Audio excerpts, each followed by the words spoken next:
সুদ নিয়ে আমি যে প্রসঙ্গ নিয়ে আলোচনা করছিলাম, সুদের শাস্তি কিন্তু খুব মারাত্মক শাস্তি, খুব মারাত্মক শাস্তি। সুদের শাস্তি কিন্তু খুব ভয়ানক। একটা হাদিসে এসেছে, রাসূল করিম সাল্লাল্লাহু আলাইহি ওয়াসাল্লাম তিনি স্বপ্নে দেখতে পাচ্ছেন দুইজন ফারেস্তা এসে দাঁড়িয়ে। ভালো করে শোনেন, একটা হাদিস এসেছে দুইজন ফারেস্তা এসে দাঁড়িয়েছেন, একজন মাথার দিকে আর একজন পায়ের দিকে, দুজনে এসে দাঁড়িয়ে আছেন। আল্লাহ নবী সাল্লাল্লাহু আলাইহি ওয়াসাল্লাম স্বপ্নে দেখতে পাচ্ছেন একে অপরের সঙ্গে কথোপকথন হচ্ছে, কথাবার্তা হচ্ছে, কাদের? ফেরেশতাদের মধ্যে। নবী স্বপ্নে দেখতে পাচ্ছেন, রাসূলুল্লাহ সাল্লাল্লাহু আলাইহি ওয়াসাল্লাম স্বপ্নে দেখতে পাচ্ছেন যে একটা যে জাহান্নামের ভেতরে একটা রক্তের নদী তৈরি করা হয়েছে, রক্তের নদী। এটা হলো রক্ত, খুন, রক্ত, ব্লাড, রক্ত, রক্তের নদী। এই রক্তের নদীর উপর দিয়ে একজন ব্যক্তি সাঁতার কাটছে। সাঁতার কাটতে কাটতে কাটতে কাটতে কাটতে কাটতে যখন ব্যক্তিটি অপারগ হয়ে যাচ্ছে আর সাঁতরাতে পারছে না, লোকটি তখন আস্তে আস্তে কেনারায় ওঠার চেষ্টা করছে। যেমন আমরা অনেকক্ষণ ধরে দেখবেন পানিতে সাঁতার কাটার পর আস্তে আস্তে রিটার্ন ফিরে এসে কিনারায় ওঠার চেষ্টা করি, কারণ তখন আমরা বুঝতে পারি যে আর আমি সাঁতারাতে পারবো না, কারণ আমি হাঁপিয়ে পড়েছি, এবার যাওয়া মানে হতে পারে আমার জন্য বিপজ্জনক। তো লোকটি যখন সাঁতার কাটার পর আস্তে আস্তে যখন সাইডে গিয়ে কিনারায় ওঠার চেষ্টা করছে, এমন সময় দেখা যাচ্ছে এক ব্যক্তি, একজন দণ্ডায়মান হয়ে, অর্থাৎ তিনি দাঁড়িয়ে আছেন, হাতে বড় পাথর আছে, বড় বড় পাথর। এই পাথর নিয়ে রক্তের নদীর উপর দিয়ে যে ব্যক্তি সাঁতার কাটছে তার উপরে প্রহার করছেন, ছুঁড়ে মারছেন। মারতেই আবার ওই ব্যক্তিটা পুনরায় ফের রক্তের নদীতে ফিরে যাচ্ছে।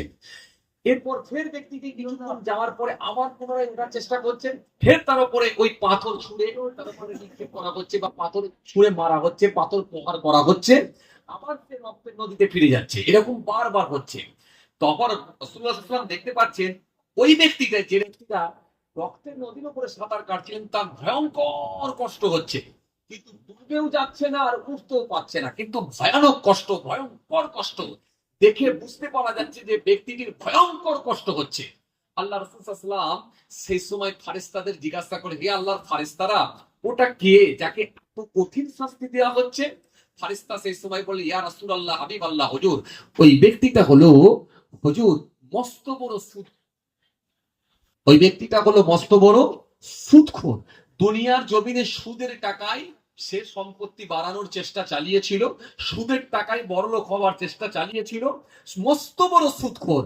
ইয়া রাসূলুল্লাহ, এই সুদখোর ব্যক্তির আজকের আল্লাহ পাক এই আযাবটা তার জন্য নির্ধারণ করে দিয়েছে, এই আযাবটা তার জন্য ফিক্সড করে দিয়েছেন। আল্লাহ নবী সাল্লাল্লাহু আলাইহি ওয়াসাল্লাম বললেন, ওটাকে যিনি পাথর ওর উপরে নিক্ষেপ করছে, বা পাথর প্রহার করছে, পাথর ছুঁড়ে মারছে, তার উপরে প্রহার করা হচ্ছে, ওটাকে? তখন ফারিস্তা বলে, ইয়া রাসূলুল্লাহ, হাবিবাল্লাহ, হুজুর, উনি হচ্ছেন আর অন্য কেউ নয়, উনি হচ্ছেন আল্লাহর ফারিস্তা। এই আল্লাহর ফারিস্তাকে এই দায়িত্বটা দেওয়া আছে, যাতে করে সুদখোরের জন্য এই আযাবটা আল্লাহ পাক একেবারে তার জন্য নির্ধারণ করে দিয়েছেন। আর তার আযাবের জন্য এই ফারিস্তাকে আল্লাহ দায়িত্ব দিয়ে রেখেছেন। তার কাজ হলো শুধু ওঠার চেষ্টা করলেই পাথর ছুঁড়ে মারা হবে, সুতরাং তাকে উঠতে দেওয়া হবে না, আর ডুববেও না। কিন্তু ডোবার আগে যে কষ্টটা হয়, অর্থাৎ একটা মানুষ যখন নৌকা ডুবি হয় বা জাহাজ ডুবি হয়, মানুষটা যখন দীর্ঘক্ষণ ধরে পানিতে সাঁতার দিয়ে সাঁতার দিয়ে সাঁতার দিয়ে অপারক হয়ে গিয়ে এবারে হাবুডুবু খায়, এই যে হাবুডুবু খায়, পানি খাচ্ছে আবার উঠছে, ডুবছে উঠছে, এই যে সিচুয়েশন হয়, সেই কষ্টটা তার মধ্যে হচ্ছে, ওই অনুভব, ওই কষ্টটাকে সহ্য করতে হবে, কিন্তু ডুববেও না আর উঠতেও দেওয়া হবে না, কারণ এটাই হলো সুদখোরের শাস্তি। আমি আপনাদের কি বলেছিলাম, খাবেন খান, একটু বুঝে খান।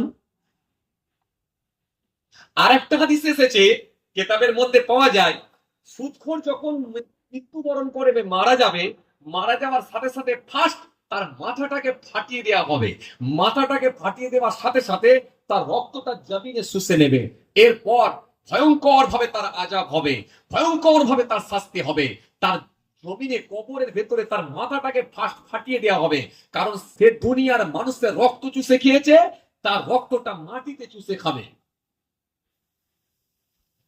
ভাইরা, এই পৃথিবী খুব বেশি দিনের নয়, খুব বেশি দিনের নয়। আমি আপনাদের সামনে দুটো পাঠ রেখেছিলাম আজকে। কি পাঠ রেখেছিলাম? হারাম থেকে বিরত থেকে এমন কিছু কাজ পৃথিবীতে করা যাতে করে কবরে পড়ে পড়ে শান্তি পায়। বাস এটুকু আমি পাঠ আপনাদের সামনে রেখেছিলাম, কিন্তু একটা সুন্দর হাদিস আপনাদের সামনে নিয়ে এসেছিলাম। সময়ের অপেক্ষায় আমি সময়ের অভাবে আমি মানে করতে পারলাম না। রাসূলুল্লাহ সুন্নাত করে জানিয়েছিলেন 7টা কাজ আছে পৃথিবীর জমিনে কোনো ব্যক্তি যদি করে যেতে পারে, একটা করে গেলে কবরে পড়ে পড়ে কিয়ামত পর্যন্ত সওয়াব জারি থাকে। কারণ আমি আপনাদের ফার্স্টই বলে দিয়েছিলাম, মানুষ মারা গেলে তার ভালো দিকটা বন্ধ হয়ে যায়, মন্দের দিকটা বন্ধ হয়।